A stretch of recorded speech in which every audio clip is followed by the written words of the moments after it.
भगवान श्री कृष्ण के नाम से पहले श्री राधा रानी का नाम क्यों लिया जाता है? आइए जानते हैं इस लीला को। कहते हैं कि जो व्यक्ति श्री राधा रानी का नाम नहीं लेता है, सिर्फ कृष्ण कृष्ण रटता रहता है, वह उसी प्रकार अपना समय नष्ट करता है जैसे कोई रेत पर बैठकर मछली पकड़ने का प्रयास करता है। श्रीमद् भागवत नामक ग्रंथ में उल्लेख मिलता है कि जो भक्त श्री राधा का नाम लेता है, भगवान श्री कृष्ण सिर्फ उसी की पुकार सुनते हैं। इसीलिए कृष्ण को पुकारना है तो राधा को पहले बुलाओ। जहां श्री राधा होंगी वहां कृष्ण खुद ही चले आएंगे। पुराणों के अनुसार भगवान श्री कृष्ण स्वयं कहते हैं कि राधा उनकी आत्मा है, वह राधा में और राधा उनमें बसती है। श्री कृष्ण को पसंद है कि लोग भले ही उनका नाम नहीं लें, लेकिन श्री राधा का नाम जपते रहें। इस नाम को सुनकर भगवान श्री कृष्ण अति प्रसन्न हो जाते हैं। इस संदर्भ में कथा है कि व्यास मुनि के पुत्र श्री शुकदेव जी तोता बनकर श्री राधा के महल में रहने लगे। शुकदेव जी हमेशा राधा राधा रटा करते थे। एक दिन श्री राधा ने शुकदेव जी से कहा कि अब से तुम सिर्फ कृष्ण कृष्ण नाम जपा करो। शुकदेव जी ऐसा ही करने लगे। इन्हें देखकर दूसरे तोता भी कृष्ण कृष्ण बोलने लगे। श्री राधा की सखी सहेलियों पर भी कृष्ण नाम का असर होने लगा। पूरा नगर कृष्णमय हो गया, कोई राधा का नाम नहीं लेता था।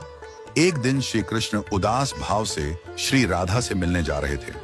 श्री राधा जी कृष्ण की प्रतीक्षा कर रही थी। तभी नारद जी बीच आ गए।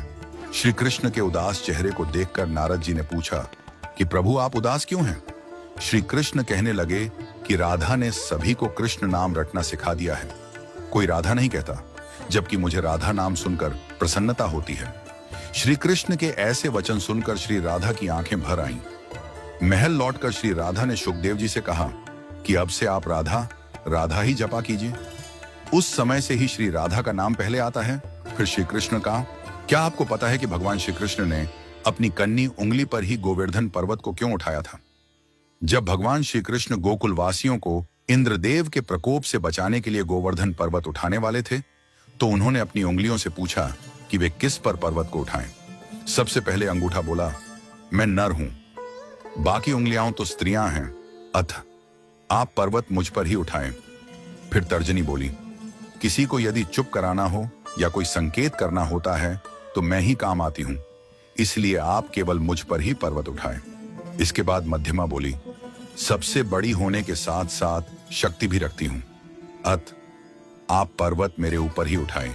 फिर अनामिका बोली, सभी पवित्र कार्य मेरे द्वारा ही संपन्न होते हैं, मंदिरों में देवी देवताओं को मैं ही तिलक लगाती हूं, अतः आप मुझ पर ही पर्वत उठाइए।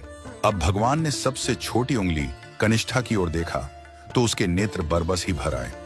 वह भरे नेत्रों के साथ बोली, भगवान एक तो मैं सबसे छोटी हूं, मुझ में कोई गुण भी नहीं है, मेरा कहीं उपयोग भी नहीं होता, मुझ में इतनी शक्ति भी नहीं कि मैं पर्वत उठा सकूं। मुझे केवल इतना पता है कि मैं आपकी हूं।